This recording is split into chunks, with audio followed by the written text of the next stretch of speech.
Good morning. Today is the day we're going to make the cold yerba mate.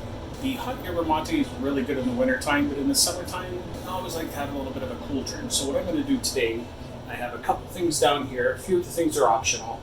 There's several different ways to make this. We will show those in upcoming videos. Today I'm going to show you the one way. Pretty much everybody's got a French press. You can boil water to 170, so let's get to it. First, what we're going to do is we're going to boil our water to 170. So we're just going to wait till we get some bubbles coming into there, and then off to here next. Okay, first things first. Go ahead and grab your favorite yerba mate. Today we're going to be using the Cruz de Malta.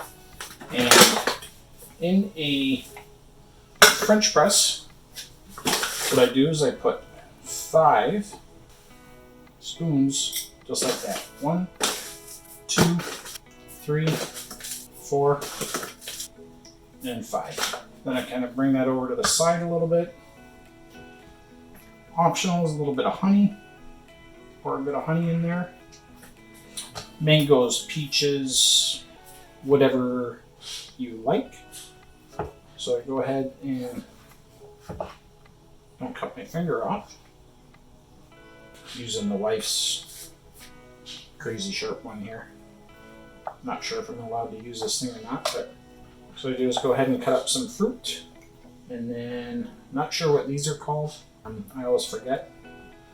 But it's fruit, so it's got to be good for you. So I cut 2 of those out. And I put all of that in here.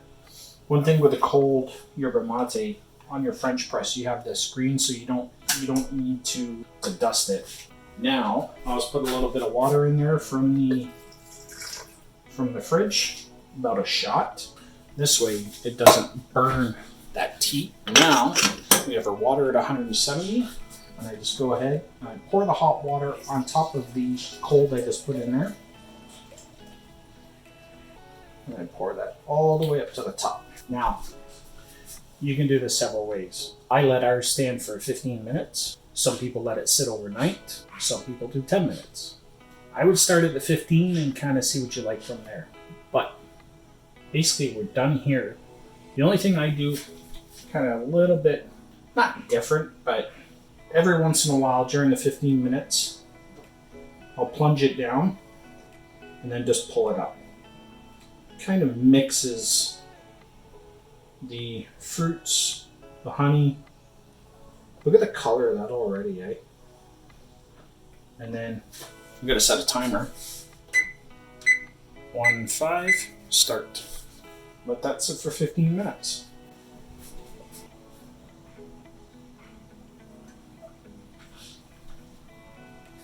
Okay, so it's looking good. Like I said, we were waiting for the 15-minute mark. Down now to 10 seconds. And then I'll show you the processes from there. There's a 15-minute mark. So what I do from this is optional, you don't have to have it, but I use a secondary French press with the screen. Or if you're just pouring it into something, you can just use one of the coffee screens to pour it into whatever kind of jug. So I'm going to go ahead and depress that French press. Look how good that looks. Put that all the way into here.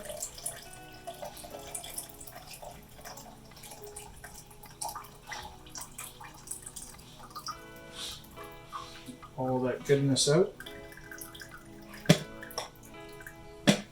And there's no sediment that came out from that. I put the top on it just for security reasons. And then what we do, this goes right in to, we're going to make some moves here. Avocado's going up there. Pumpkin's going down here. And this is going right into the fridge. So now let that sit, probably for a couple hours at least. And then we'll go back from here and show you how to pour it out. All right. So it's been about 2 hours, maybe 3. So let's go check it out. Let's check it out. Now all you do, get yourself a glass.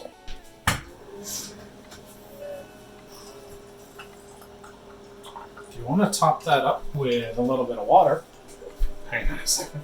Water doesn't work when the doors are open. And add your favorite little lemon. Yeah, we can add a little lime into it. So, a little bit of lime, a little stir. Let's try it out. Get any more perfect or refreshing than that. Thanks for watching.